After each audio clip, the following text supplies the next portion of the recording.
Tá? Pessoal que chegou agora, tá? Entre na internet, acessem o Moodle, entre na disciplina 03857, respondam a pergunta, a pesquisa você, vejam o cronograma e vão encadeando ali que vocês já nos alcançam. Tá? Só lembrando, né, que esse aqui, a ementa em particular, ela não está disponível ainda para vocês, tá? A gente, na sequência a gente deixa disponível. Tá? Mas isso aqui é igual, tá? Isso aqui exatamente é o que vocês vão ver na disciplina. Estudantes com matrícula tardia, isso é para gravação, né? Aquela turma que chegar depois do primeiro mês, tá? Tem que fazer as mesmas atividades que vocês que estão aqui desde o início, tá? Então, tudo aquilo que vocês estão tendo que fazer, tá? E o pessoal que chegou mais tarde tem que fazer também, não está dispensado, tá? Se tiver problema de encerramento questionário, por exemplo, a lição fechou, tá? O pessoal que chegou depois ganha falta, tá? É isso que a gente está dizendo aqui.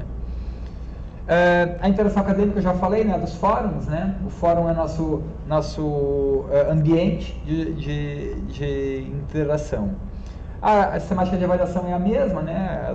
Os mesmos conceitos, tá? Critério de arredondamento de nota foi o que eu falei, a gente só mexe na segunda casa decimal, né? Se tiver acima de 5, pinga na primeira casa decimal, se for abaixo de 5 não pinga nada. O exame vale 60% da nota, só que só tem direito a fazer o exame quem tem pelo menos 50% de presença, tá? Menos 50% de presença não faz o exame. Tá? O conteúdo programático, esse aqui não é o nosso, tá? Essa bibliografia não é nossa. Aí lá, depois quando abrir para vocês ali, vai ficar assim, li, entendi o plano de aula, não tenho dúvidas, tá? Se clicar ali, atividade considerada realizada. Se vocês clicarem, li, mas fiquei com dúvidas, volta lá para o início, vocês têm que ler de novo, tá? Até tirar todas as dúvidas, tá? Alguém tem alguma dúvida com relação a essa sistemática? Tá. Então, isso vocês não conseguem fazer, mas tá aqui, tá? Então...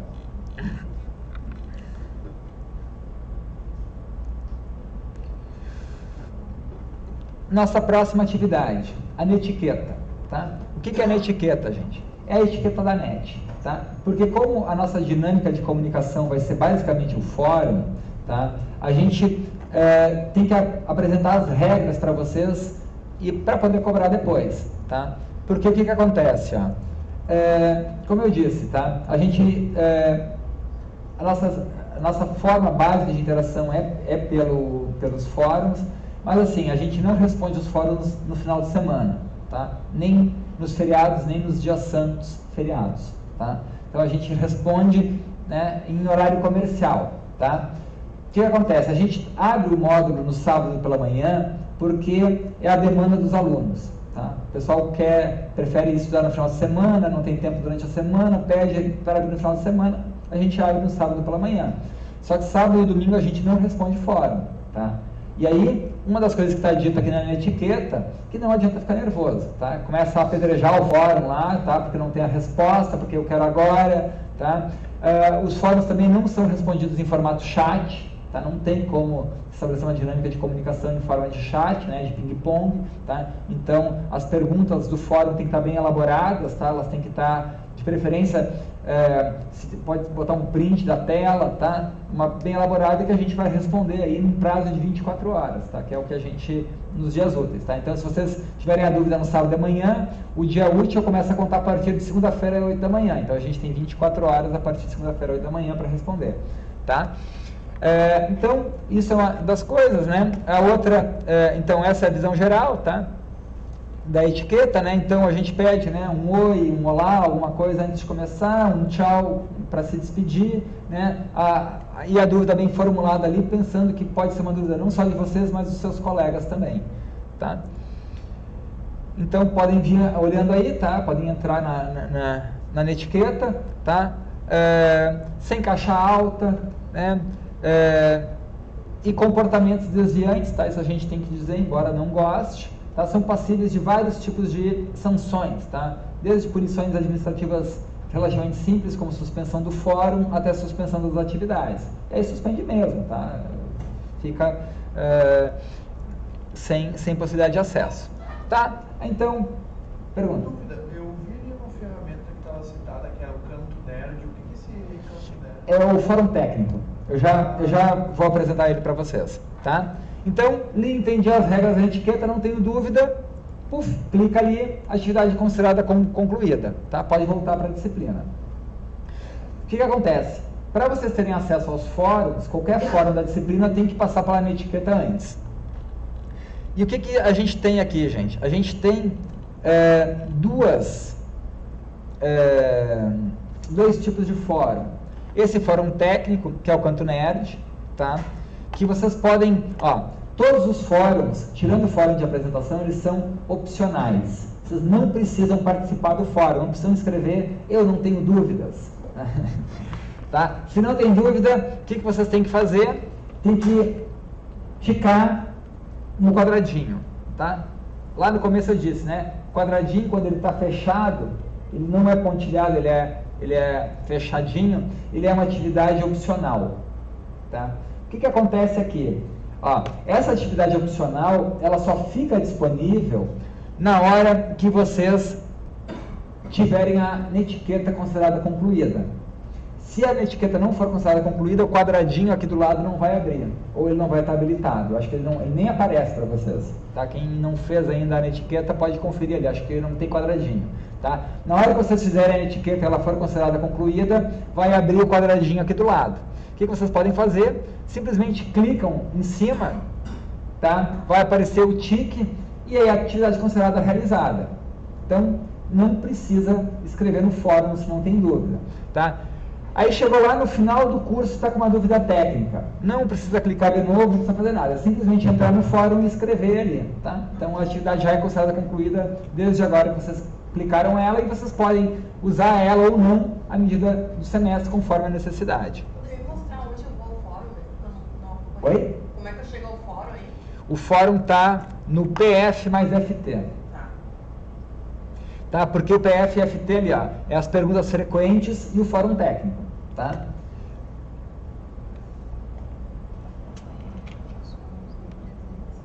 Isso. Aí, gente, vocês têm que cuidar o seguinte, vou pegar um outro fórum aqui. Isso aqui é um módulo típico, tá? Tem um leia-me, né, que é as instruções que a gente vai ver na aula. Tem os recursos, então, apresentação em PowerPoint, as videoaulas, elas já estão todas, a gente tem um canal no YouTube, tá? Vocês podem se inscrever, dar um like, tá? Análise micro, EAD URGS, tá? Tem um canal ali, e as videoaulas estão todas ali, tá? Então, não está disponível para vocês, vai abrir amanhã, o professor Carlos Schonerwald aqui, dando a sua aula de micro, tá? E assim sucessivamente. Então tem aqui, mas os vídeos vocês assistem ou não se quiserem, tá? Então não tem, do lado deles não tem atividade, tá? O que conta para a presença de vocês é só quando tem quadradinhos aqui do lado, tá? Então olha só, o fórum, esse fórum aqui da aula 2 é um fórum de conteúdo, tá? Qual é a ideia? As perguntas e as dúvidas relacionadas ao módulo têm que ser feitas nesse fórum. Tá? Então, cada módulo vai ter seu fórum de conteúdo e cada um deles vai ter um professor responsável. O fórum fica aberto 2 semanas. É uma atividade opcional. Só que o que acontece, gente? Vai abrir, o fórum só abre, tá? Se a lição e o teste de seu conhecimento do módulo tiverem sido realizados, ou um ou outro, tá? Então, se vocês fizeram a lição, vamos dizer, vocês perderam a lição, tá? A lição fica aberta 15 dias, vocês não fizeram, nos 15 dias a lição fechou. Se a lição fechou, vocês não vão ter acesso ao quadradinho do fórum aqui do lado. Vocês não vão conseguir colocar a atividade, considerar a atividade realizada, então vocês ganham 2 faltas. Uma por não ter feito a lição e outra por não ter participado do fórum. Por quê? Porque o fórum é posterior ao exercício, tá? Porque em geral são dúvidas sobre as questões, sobre os feedbacks, então não faz sentido a gente liberar o fórum antes de vocês fazerem o exercício, tá? Essa é a ideia. Então vocês fazem o exercício, se tiver algum erro, algum problema, né, a gente corrige pelo fórum, tá? Só que vocês têm que ter cuidado em clicar a atividade opcional enquanto ela está aberta, porque depois que ela fechar, vocês já não conseguem mais clicar nela, tá? Então, assim, ou é a lição, ou é o teste do seu conhecimento, como pré-requisito para o fórum, ou é só a lição, ou só o teste de conhecimento, ou, dependendo do módulo, os dois. Tá? Então, só quando os exercícios tiverem sido realizados, vai abrir o fórum de discussão, e aí vocês podem ou não interagir no fórum. Se não quiserem, é só clicar aqui do lado que a presença de vocês é atribuída. Tranquilo? Perguntas? Dúvidas? Tá, então, o que mais, gente? Tá, vocês fizeram a etiqueta, né? A bibliografia essencial está aqui. O fórum técnico é só clicar ali do lado, por enquanto, né? Menos que tenha alguma dúvida técnica. E as perguntas frequentes, tá? Então, perguntas frequentes, o que é isso? Tá? Antes de vocês colocarem dúvidas, né, nos fóruns, vale a pena vocês darem uma olhada nas perguntas frequentes, tá? O pré-requisito dela é a atividade de você, né, a pesquisa você. Então, quem já realizou a pesquisa você, pode entrar ali nas perguntas frequentes.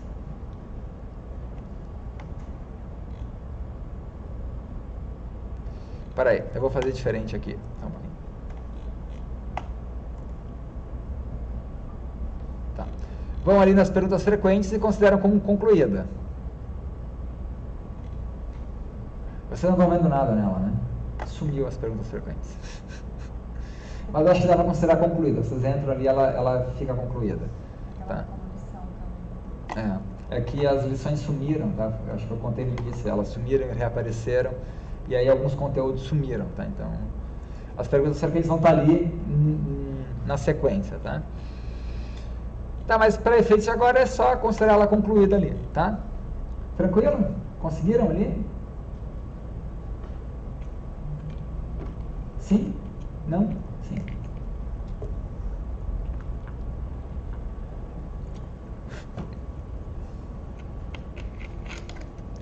Então,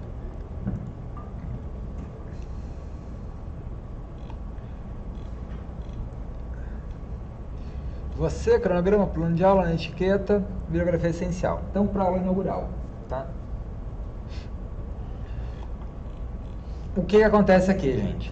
Tá? Então, a primeira coisa, a primeira atividade que a gente pede para vocês fazerem desse módulo, tá? Que é o módulo aula inaugural, é ir lá no fórum de apresentação, tá?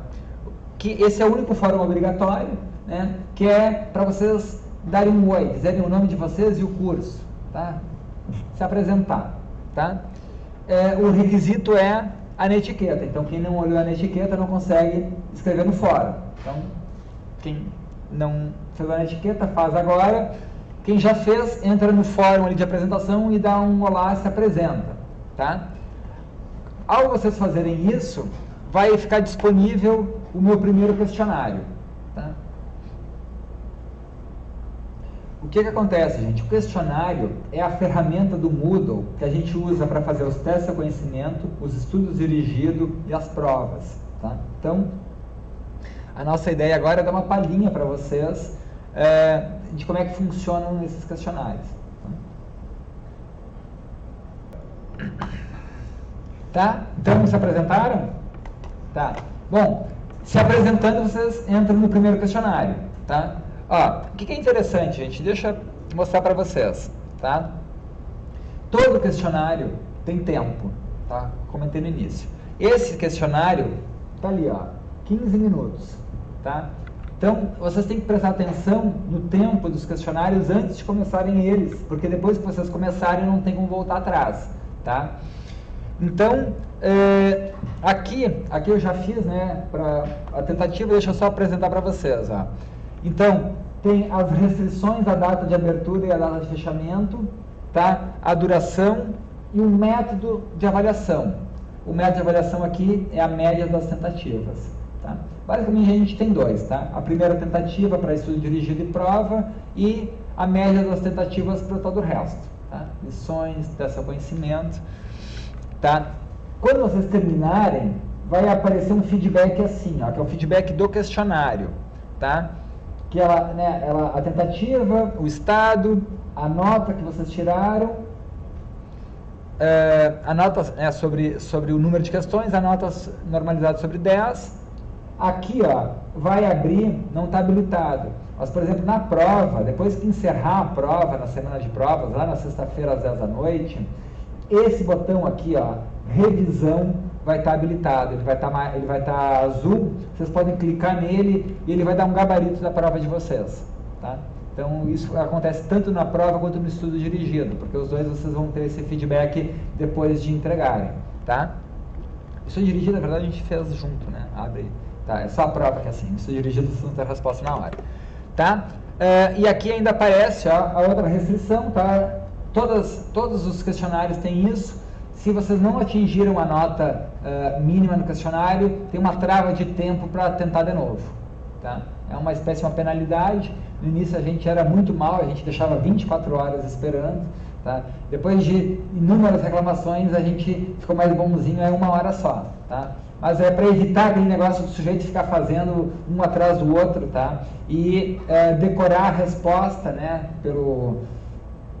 pela repetição e não pensar no que está respondendo. Então a gente faz isso, né? Uma outra coisa que a gente faz também é ter um número de questões para o questionário maior do que o número de questões que vocês fazem. Então vamos dizer, o questionário tem 30 questões, vocês recebem 10. Tá? Isso faz com que as respostas fiquem aleatórias, né? As questões fiquem aleatórias e que cada um de vocês vai ter um questionário diferente para responder. Tá? Essa é a nossa ideia. Tá? Então, vocês podem entrar ali e visualizar o questionário, tá? Ó, questionário com limite de tempo, inicia a tentativa.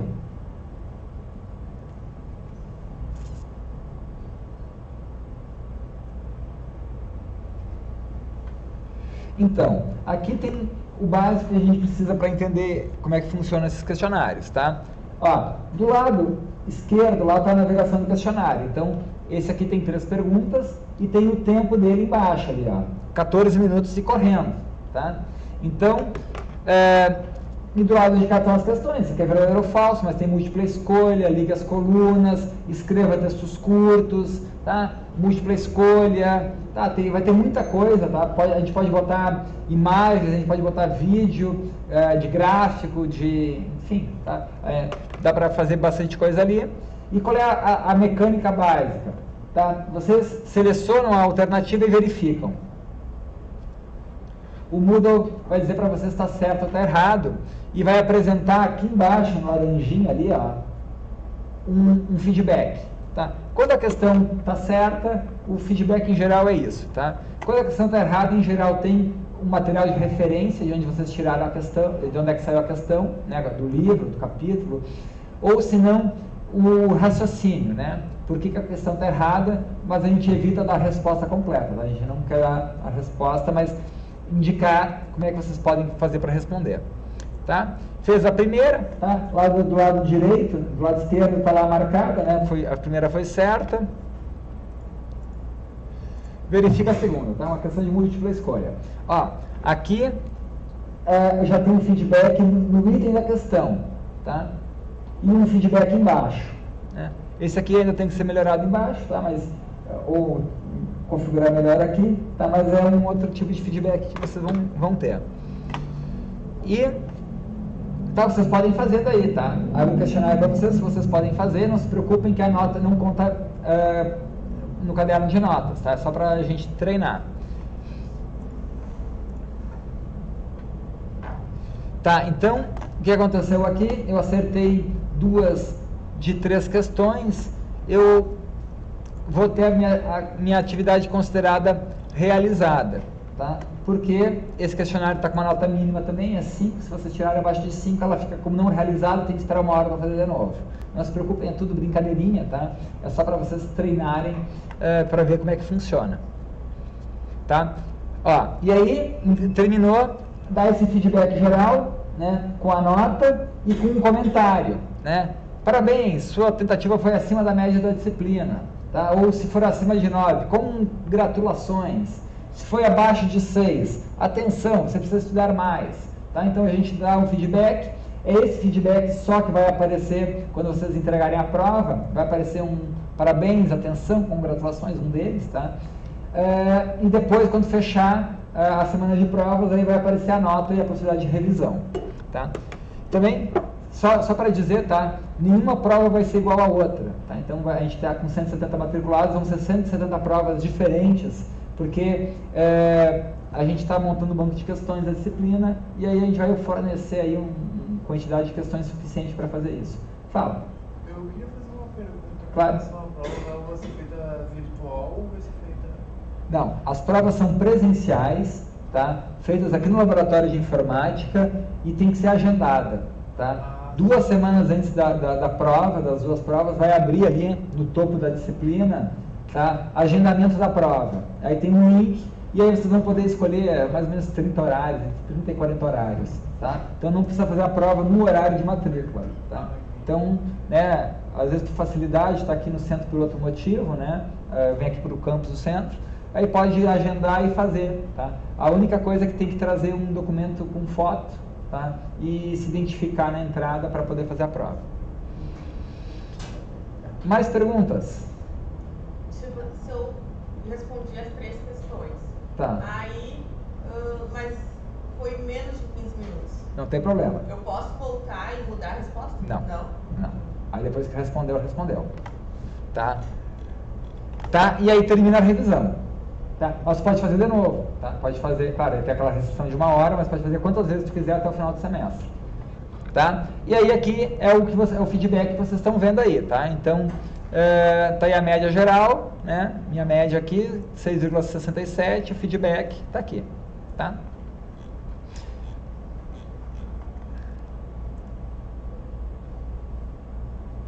Alguma pergunta? Tranquilo? Entenderam o funcionamento?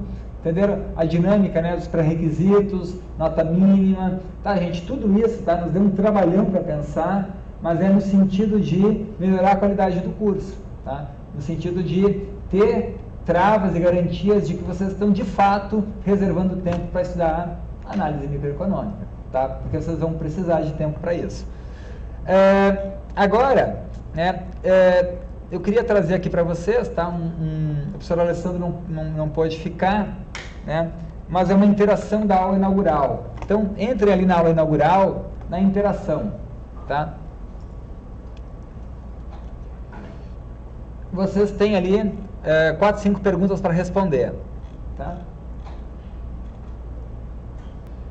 Feito, gente, tá? Então, enquanto vocês vão respondendo aí, né? Eu queria só, então eu vou botar análise aqui, tá? Que é o que vocês estão respondendo no agregado, né? E esse exercício aqui, né, essa interação aqui, foi pensado justamente para a gente discutir alguns dos temas centrais da análise microeconômica, tá? Do conteúdo mesmo, né? Então, em geral aqui, quem ia fazer essa parte é o professor Alessandro, tá? Porque a gente divide, eu fazer a parte técnica, tá? E o professor ia fazer essa apresentação, mas como ele não pôde, eu faço essas duas aqui, tá? Sem querer incomodar muito vocês. O que acontece, tá?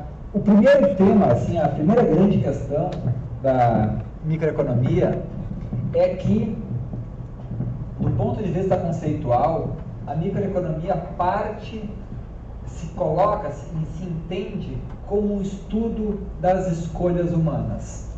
Tá? Então, assim, a filosofia do negócio, tá? A análise micro é um estudo das escolhas humanas. Tá? Mas, então, nesse aspecto, a microeconomia ela vai ter uma interface muito grande com a psicologia, por exemplo. Tá? Porque a psicologia, no certo sentido, também estuda escolhas, né? Ou pode estudar escolhas, né? Mas a economia estuda isso de uma maneira muito particular e, em especial aqui, né, no que a gente está vendo, a ideia é a seguinte: cada escolha tem um custo. Tá? Se vocês estão aqui na aula, vocês estão deixando de fazer outra coisa. Se vocês ficam dormindo de manhã em casa e não vão para a aula, vocês estão optando por fazer uma coisa e deixando de fazer outra. Tá? Se vocês têm uma garagem na casa de vocês e vocês podem alugar a garagem e ganhar R$500 ou manter ela fechada, tá? O custo de não alugar a garagem é R$500. Só que não é um custo contábil. Tá? Quer cada contábil aqui? Tá? Ó, isso é uma coisa importante e interessante. O custo contábil não é custo de oportunidade. Por quê? O custo de oportunidade, ele não é necessariamente registrável. Tá? Ele não é alguma coisa que efetivamente entre no balanço da empresa. Por exemplo, né? Se vocês têm uma garagem para alugar e não alugam a garagem, vocês deixam de ganhar 500, tá? Mas isso não entra, não se registra contabilmente isso, né? É simplesmente um dinheiro que eu deixei de ganhar, tá? Por uma opção, por uma escolha, tá? Então é por isso que a microeconomia coloca, do ponto de vista filosófico, do ponto de vista inicial, tá? Essa ideia básica que o centro da análise são as escolhas e cada escolha tem um custo, tá? Esse custo não é um custo contábil, eventualmente pode ser contábil, ele é um custo que se chama custo de oportunidade, tá? É o custo que eu incorro quando eu faço alguma coisa e deixo de fazer outra, tá? Então não necessariamente o custo de oportunidade é uma grandeza monetária, tá? Ele pode ser medido em horas de sono, tá? Em estados de bem-estar, tá? Em outras coisas. Então, não necessariamente é monetário. E o que a gente perguntou aqui nessa primeira pergunta, né? Que é justamente a questão das escolhas, né? O que vocês preferem? Qual é, os economistas chamam as cestas de produtos, né? Qual é a cesta de produtos? A cesta mais básica de produto é aquela que tem duas, né? Então, aqui no caso são corridas de Uber e almoços no restaurante preferido, tá? E o que vocês optaram aqui na maioria, né? Foi 5 corridas de Uber e 18 refeições. Quem é que marcou isso e por quê? É mais coisa, tá? Mais é melhor do que menos, né? Tá aí, ó, já descobriram, tá? Um dos axiomas da microeconomia, tá? Mais é melhor do que menos. Mais o quê? Mais utilidade. Esse é o nome, tá? A utilidade, de novo, tá? Isso vem lá do Benta na economia, tá? A utilidade é exatamente aquele conjunto, aquela combinação de escolhas que aumentam a satisfação de vocês. O nome é que maximizam a satisfação de vocês, tá? Então, em geral, é isso. O consumidor, né, se supõe que prefere mais a menos, né? E se tiver que escolher entre batata e carne, tá? Ele vai preferir 50% de batata e 50% de carne do que 100% de batata ou 100% de carne. Tá um pouco esse teu raciocínio, né? Imagino que quem respondeu vai nessa linha também, tá? Muito bem. Então, mas nem todo mundo respondeu isso. Nem todo mundo respondeu isso. Tá? Então, vamos para a segunda pergunta aqui, ó. Agora, se a sua renda diminui, qual dos serviços você irá consumir menos? Corridas de Uber. Por quê? Tá? Porque a corrida de Uber pode ser visto como uma coisa a mais que se faz. Tu tem outras possibilidades, por exemplo, pegar um ônibus, tu pode pegar uma carona com alguém, enquanto que refeições é uma coisa que tu acaba tendo menos coisa que tu pode substituir pelas refeições. Isso. É um restaurante favorito. Isso. Então, o que acontece aqui, gente? Acontece quando isso é um ponto interessante que a gente vai estudar. Quando a nossa renda varia, e ela varia, tá? Para cima e para baixo, a cesta de produtos que a gente escolhe consumir vai variar também. Nos seguintes termos, alguns produtos, quando a nossa renda diminui, a gente deixa de consumir. Tá? A gente imediatamente deixa de consumir. E outros, a nossa renda vai diminuindo, mas esses a gente não consegue parar de consumir. Tá? Isso significa que a gente vai ter sensibilidades, tá, diferentes, né, diferentes sensibilidades à variação de renda em relação a determinados produtos. Tá? Então, quando a nossa renda baixa, a gente tende a abandonar os supérfluos. Uma maneira de dizer isso, bonita e complicada, é dizer que a elasticidade de renda do Uber é maior do que a elasticidade de renda das refeições. O que significa isso? Se a renda cai muito, o consumo de Uber cai muito. Mas se a renda cai muito, o consumo de alimentos, né, as refeições, não cai na mesma proporção. Tá? E isso, gente, é uma coisa que está no centro da microeconomia, que é essa análise, esse estudo do comportamento econômico dos bens. Tá? Então, tem bens que para os quais as pessoas vão ter mais sensibilidade a variações de renda e mais sensibilidade a variações de preço, tá? Então, acho que passa para a segunda aqui, tá? Então, você descobriu que sua renda, a renda da maioria das pessoas diminuiu devido a uma grande crise econômica. O que você acha que acontece com o preço das corridas de Uber? Ó, o primeiro é uma sensibilidade à renda, esse é uma sensibilidade ao preço, né? O que acontece? A renda diminui, os bens supérfluos, né, os bens que têm maior elasticidade de preço passam a ser menos consumidos, a demanda diminui. A demanda diminui, qual é o mecanismo de compensação? Se o preço aumenta, a demanda diminui. Se a demanda diminui, o que a gente faz? Diminui o preço. Tá? Então, para encontrar um ponto de equilíbrio, que é uma coisa que a gente vai ver mais adiante também. Tá? Pode passar para a próxima. Ó, e agora, a renda das pessoas, né, a ações das pessoas caiu.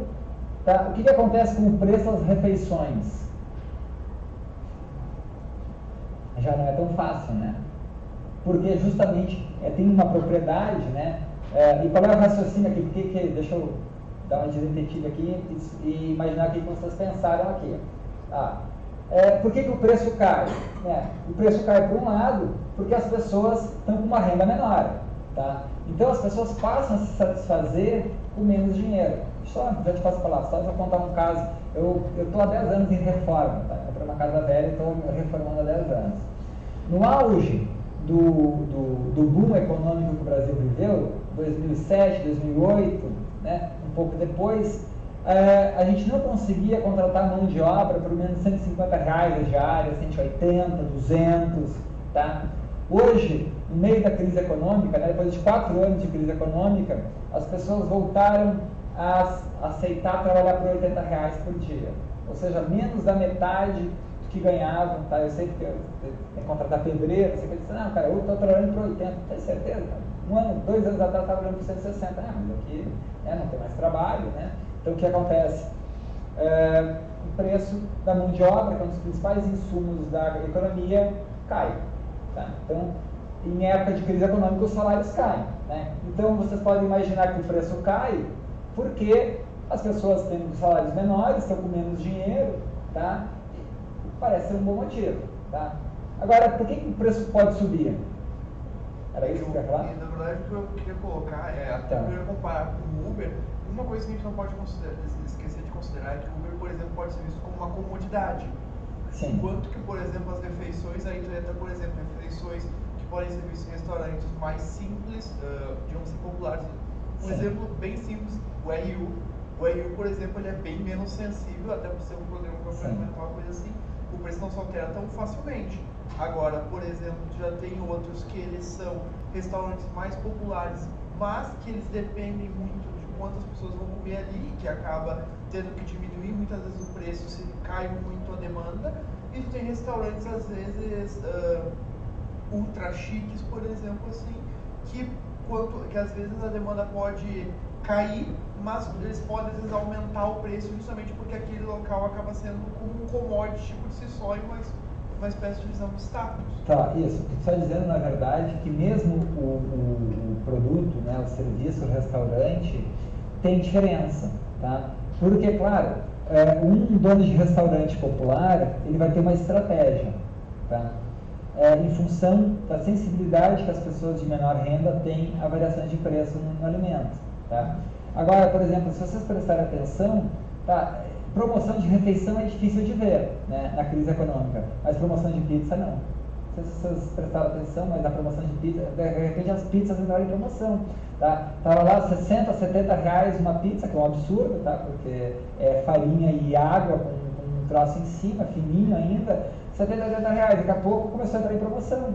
Né? Por quê? Porque a elasticidade, a sensibilidade ao preço da refeição, né, que é aquilo que a gente precisa comer para subsistir, é uma. A pizza não é bem, né? Ela é um alimento, mas ela é assim, né? É um snack, né?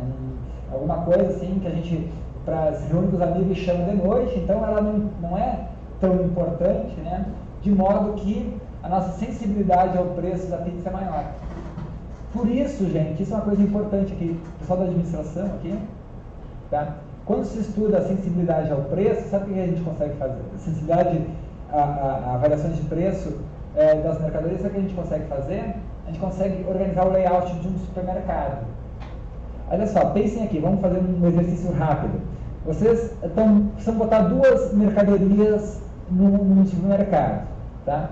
Precisam colocar chiclete e sal, tá? Vocês têm dois lugares, o fundo do supermercado e a boca do caixa. Onde é que vocês vão botar o sal? No fundo do supermercado. Por quê? Porque daí a pessoa é obrigada a passar por todo o supermercado e ver as outras mercadorias. O sal é um bem essencial, tá? As pessoas não vão comprar sal porque gostam, mas porque precisam, tá? Se vocês prestarem atenção, vocês não encontram promoção de sal nos catálogos dos supermercados, tá? Se vocês trouxerem aqui, está valendo um ponto, tá?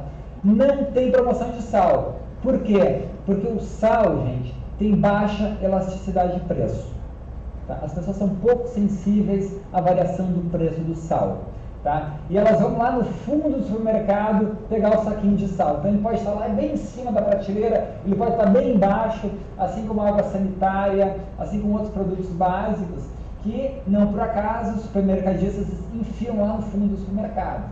Eles querem que vocês passem por toda a loja para pegar aqueles produtos, tá? E agora o chiclete, vai aonde? Se fosse no fundo da loja, lá em cima na terceira prateleira, quem é que ia levar chiclete? Ninguém. Ninguém entra no supermercado com uma lista de compras com chiclete. Ou vocês fazem isso? Eu posso enganar. Ninguém, né? Chiclete não é um negócio que tu bota na lista de supermercado. O que o chiclete é? É um troço que tu compra por impulso. Na goma, né? Tu pegou, né? Então, cuidado com a boca do caixa do supermercado. Vocês vão encontrar lá um monte de porcaria, tá? Absolutamente um monte de porcaria, com promoções enganosas, tá? Porque ali, quando as pessoas têm dinheiro, tá? Elas vão lá e enfiam a mão no negócio, nem vem preço, passa direto no caixa, tá? Então, vocês veem, o estudo das propriedades econômicas dos bens, por exemplo, a elasticidade, tá? É uma ferramenta fundamental para a montagem de espaços de venda, tá? Porque as pessoas vão reagir de maneiras diferentes, né, ao lugar onde esses produtos estão organizados, tá? Então, deixa eu só ver aqui, peraí. Tá, então, né, vamos para a próxima aqui, né, que é um outro tema que a gente vê lá, isso que eu falei, elasticidade, a aula 8 e 9, tá? E aí tem uma pergunta aqui que é da teoria da firma, né, do lado da oferta. Você sabe, né, tem o lado da demanda, que é o lado dos compradores, e tem o lado da oferta, que é o lado dos vendedores, tá? Quem é que vende? Geralmente são empresas, tá? Então, enquanto que os consumidores eles têm utilidades, as empresas têm, o nome da utilidade das empresas é lucro, tá? E o que é o lucro? É a receita total menos o custo total, tá? E a pergunta né, se você é um empreendedor, o que é melhor? A maior receita ou o menor custo? A maior parte respondeu corretamente, depende, tá? Depende. Por quê? Né? Aí tem algumas situações que estavam na apresentação do slide, né? Mas pode ser assim, eu, por exemplo, tenho uma receita de 5.000 e um custo de 4.800, tá? Eu estou ganhando 200. Eu posso ter uma receita de 400 e ter um custo de 100. Então, eu posso ter uma receita muito menor, tá? E um lucro maior, tá? Ou eu posso, por exemplo, eu posso lucrar mais vendendo mais ou diminuindo o meu custo, tá? Então esse é o grande tema, né, lá na teoria da firma, né, que é a maximização de lucro. Como é que eu maximizo o lucro? Eu posso maximizar o lucro maximizando a minha receita, mas eu posso maximizar o meu lucro minimizando os meus custos, tá? Então, aqui está o exemplo, estava aqui. Tá. Então a receita total de 2.000 e o custo total de 2.000, o lucro é 0, né? Para não ficar ponto. Tá? Então o lucro é zero. Ó, a receita total é de 500 e o custo de 450, aqui deu 50. Né?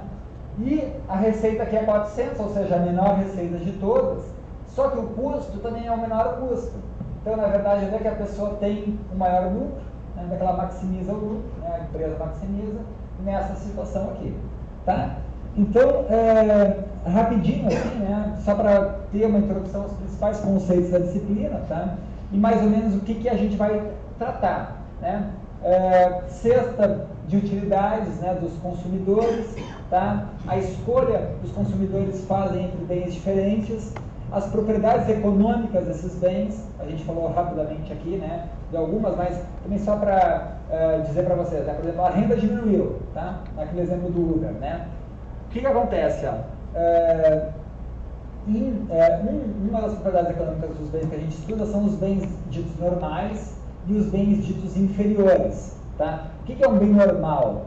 Um bem normal é aquele que, quando a nossa renda sobe, o consumo daquele bem aumenta. Por exemplo, cerveja.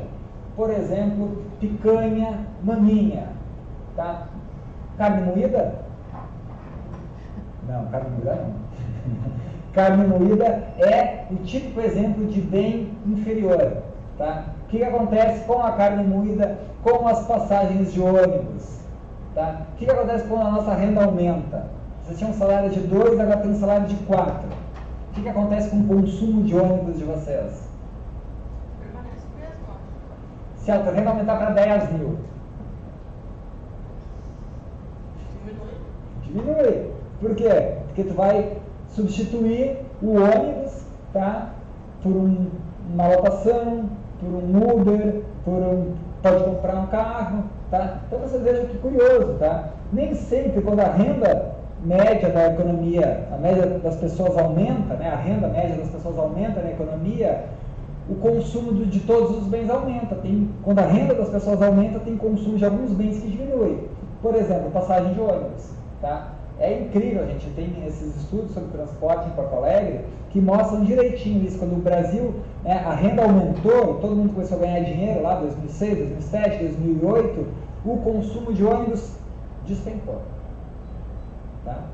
E da mesma maneira, a carne muda de segunda. Tá? Se o sujeito, a renda aumenta, quando o cara vai no supermercado, ele estava comprando carne de segunda. Aí a renda aumentou, ele vai comprar carne de primeira, vai deixar de comprar carne moída, vai comprar costela, picanha, sei lá o quê. Né? Então, a renda aumenta o consumo de picanha e diminui o consumo de carne moída de segunda. Tá? Mas isso é uma propriedade econômica dos bens. Tá? Esse é o grande tema, né? O estudo das propriedades econômicas dos bens é um dos grandes temas. Tá? E só para terminar, né, que já estamos chegando na nossa hora, um outro assunto interessante aqui que permeia o curso é as estruturas de mercado. Tá? A gente vai ver só, basicamente, 2 tipos de estrutura, né, que é a concorrência perfeita e o monopólio e o monopsônio. Tá? E aí lá em micro 2, quem quiser, aí tem oligopólio, teoria dos jogos, equilíbrio geral, são outras coisas. Mas a gente vai ver 2 estruturas de mercado. As estruturas de mercado que se chamam concorrência perfeita ou mercados perfeitamente competitivos, tá? Em que existem inúmeros, infinitos vendedores, infinitos compradores, nenhum comprador ou vendedor por si só consegue determinar preços e quantidades de mercado. Não tem custos à entrada, não tem barreiras à saída, tá? Não tem barreiras tecnológicas, barreiras de financiamento, não tem custo de sair do negócio. Isso é a concorrência perfeita, que é uma quimera inventada pelos economistas. Tá? E eles querem que todo mundo funcione de acordo com a concorrência perfeita, só que isso não acontece. Tá?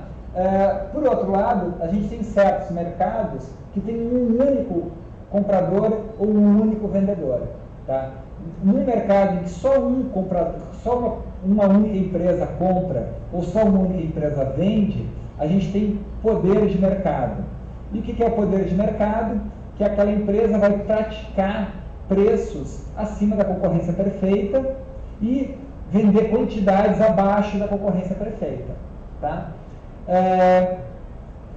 Por que existem monopólios? Né? Existem monopólios, por exemplo, os monopólios naturais, tá? Que são aqueles pelo modo de extração daquele recurso, ou pelo manuseio daquele recurso, faz sentido econômico ter um único vendedor. Por exemplo, a luz elétrica. Tá? Imaginem vocês se tivessem 30 empresas de eletricidade em Porto Alegre e vocês tivessem 30 botões de luz para apertar. Tá? Qualquer um deles, né? Para ver qual empresa está cobrando menos naquele momento. Tá? Isso não faz sentido porque o custo de instalação da infraestrutura física é muito alto. Vai ser muito maior do que a economia que vocês vão fazer tendo várias companhias. Tá? Outros monopólios são monopólios legais. Tá? Por exemplo, ônibus. Né? Ônibus municipal, intermunicipal é dado por concessão pública. Tá? Então, o que acontece, gente? Preços de monopólio não são determinados no mercado. Tá?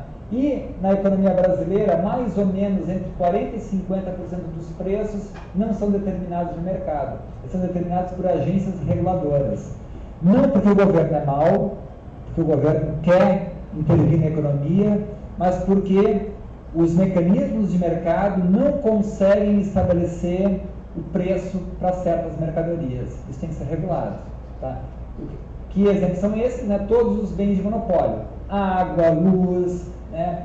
Agora é o oligopólio no Brasil, né? Linhas de telefone, transporte aéreo, rodoviário, marítimo, enfim, tem uma série aí de preços que são preços determinados pelo governo porque a estrutura de mercado é uma estrutura de mercado imperfeita. Ou é monopólio, ou é monopsônio, ou é um oligopólio. Tá? Então a gente vai iniciar essa discussão lá na segunda área da disciplina, tá? E também ela é muito interessante que nos ajuda a entender melhor, né, por que às vezes certos produtos são tão caros, por exemplo a luz elétrica, né, porque é um preço de monopólio, e por que em outros mercados tem tanta gente concorrendo. Tá? Então isso a gente vai ver ao longo do curso. Tá? Então, uma visão geral, rápida para vocês disso, né? Alguém tem alguma dúvida, pergunta, comentário? Fala. Não sei se tu falou, mas tu falou no dia, a gente tem algum encontro presencial mais além de prova. Só as provas. Tá? Então, 2 semanas antes da prova vai abrir o link de agendamento, tá? É aqui na frente. Tá? Então tá, se ninguém fala. É que a gente está com um problema técnico no Moodle, tá? E sumiu alguns conteúdos. Entre hoje e amanhã a gente está colocando no ar de novo, tá? Isso, tá? A presença, e é isso, tá? Isso que vocês têm, esse é um dos objetivos da aula de hoje, é justamente mostrar para vocês que a presença é dada pelas tarefas que vocês estão realizando ali, tá? Então tá, gente, fala. Lá na aula inaugural, tem o meu primeiro questionário lá. Tá. Eu respondi ele todo, e aí o checkbox que tem do lado dele não preencheu sozinho, eu preenchi ele manual. Mas a nota foi abaixo de 5? Não, Mas ele tá cheinho, né? Ele tá com a caixinha. A caixinha dele tá cheia ali, ó. Mas não quer dizer, né? Não é Desculpa. Isso aqui eu entendi. Tá. É que assim, ó, clica em cima da caixa. aí aparece, mas tipo... Tá. Isso, é porque aqui na hora isso aqui, isso aqui é coisa de configuração, lá no fórum técnico, tá? É que ela é opcional. Tá, mesmo se eu preencher tudo lá, eu tenho que marcar aí então. Isso. Tá? Isso. Aí essa marca ali ela é considerada concluída. Tá? Mas é que isso aqui, na verdade, depois a gente vai sumir com isso aqui, tá? Porque isso aqui é só para vocês testarem, para a gente ver como é que funciona aqui o andamento. Tá? Mais alguma coisa? Gente, então, tá? Bom final de semana, né? E se preparem aí às 8 horas da manhã, vai abrir o Moodle amanhã.